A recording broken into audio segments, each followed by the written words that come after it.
주 안에 사랑하는 의정부 비전교회 성도 여러분 반갑습니다.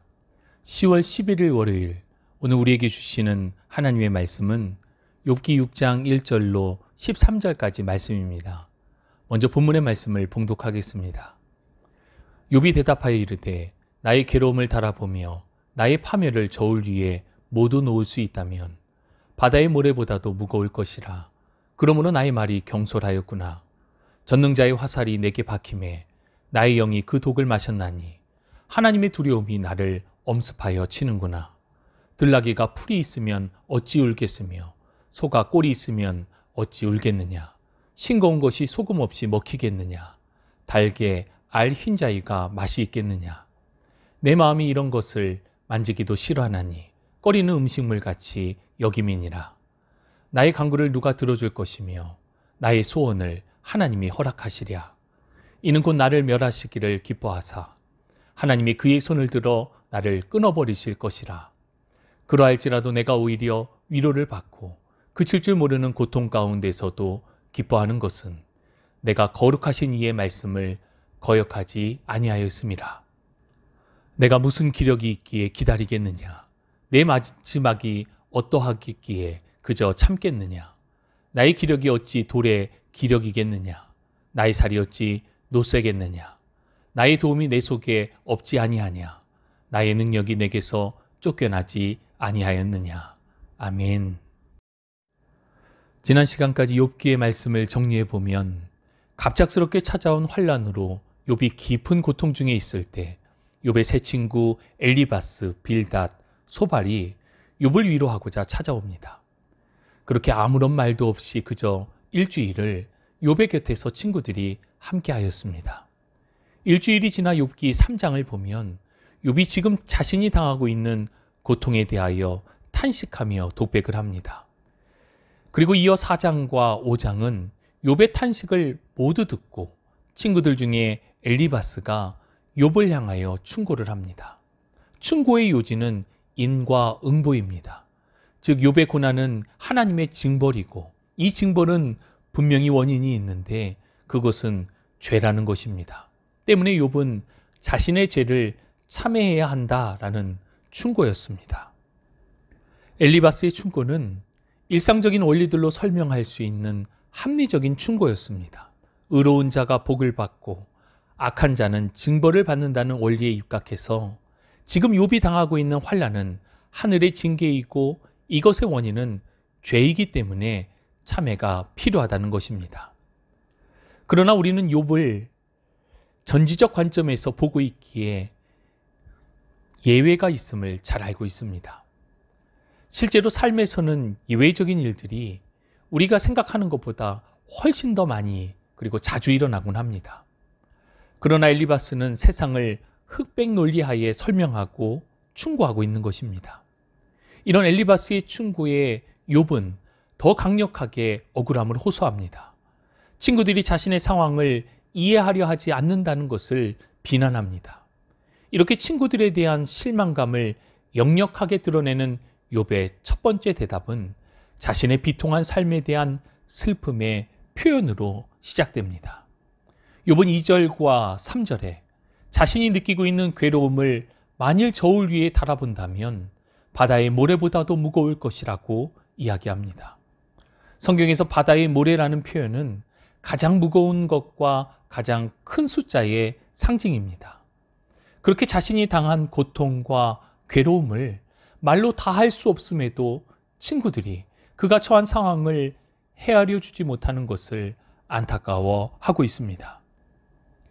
욥이 비유로 이야기한 저울은 어느 사회에서든 미리 정해놓은 기준에 따라 사람들이 합의하는 기구입니다. 즉 욥은 저울에 대한 비유를 통해 엘리바스와 친구들이 욥의 고통을 지나치게 가볍게 여기고 있음을 이야기하는 것입니다. 그러면서 3절 하반절에 이러한 자신의 감정을 숨기지 않고 이야기를 하며 자신의 말이 거칠게 표현된 이유를 설명하고 있습니다. 4절에서 욥은 자신이 당한 모든 고난은 하나님께로부터 비롯되었음을 고백합니다. 욥은 자신을 하나님께서 쏜 독화살을 맞고 죽어가는 사람으로 묘사합니다. 사람이 하나님이 쏘신 화살에 맞았다면 소망이 없습니다.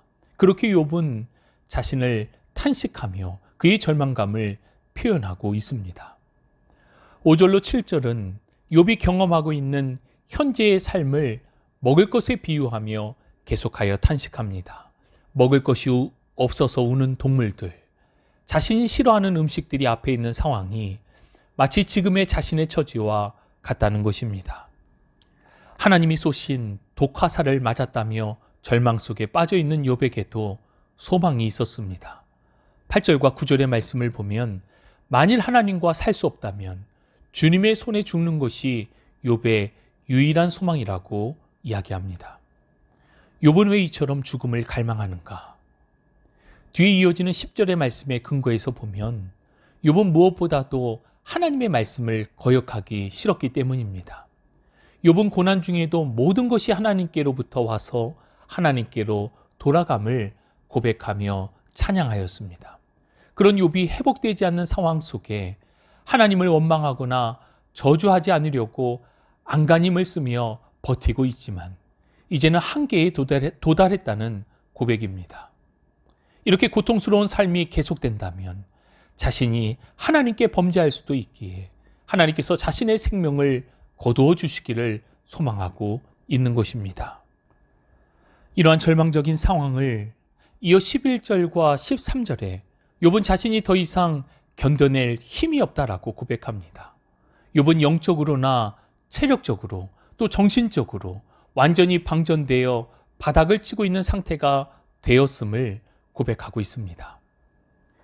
욥이 고백하는 말들은 삶이 싫어서가 아니라 또 그에게 생명을 주신 하나님이 미워서가 아니라 그의 삶이 너무나도 고통스러워서 혹 이를 통해 하나님의 말씀을 거역하게 되지는 않을까 하는 마음으로 고통 속에 신음하고 있는 그저 아픈 사람입니다.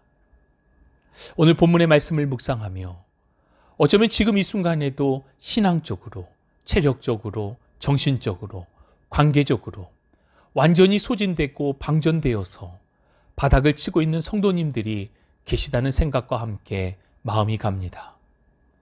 완전히 소진되고 방전된 욥이 한 가지 간과한 것이 있었습니다.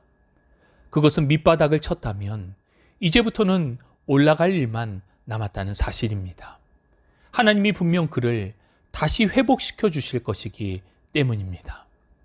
사랑하는 성도 여러분, 힘들고 지쳐있는 당신에게도 하나님의 위로와 회복이 반드시 함께 하십니다. 이제 올라갈 일만 남았다는 사실을 우리 모두가 기억할 수 있기를 바랍니다.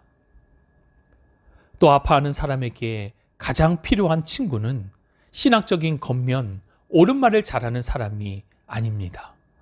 아파하는 사람에게 가장 필요한 친구는 단지 함께 있어주고 함께 울어줄 사람이 필요합니다. 로마서 12장 15절 즐거워하는 자들과 함께 즐거워하고 우는 자들과 함께 울라. 그렇게 함께 즐거워하고 함께 우는 우리 모두가 될 수 있기를 간절히 소망합니다. 사랑이 가장 강력한 우리 공동체의 무기입니다. 하나님 감사합니다.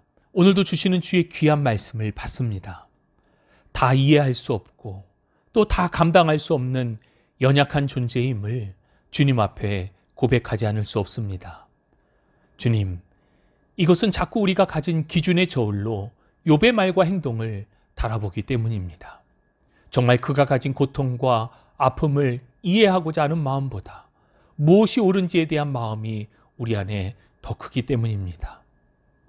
우리의 형제 자매들 가운데에도 이러한 아픔과 고통 속에 있는 이들이 있는데 그들을 향한 저울을 갖다 대기보다 그 마음을 헤아리며 함께 즐거워하고 함께 우는 마음을 우리에게 허락하여 주옵소서.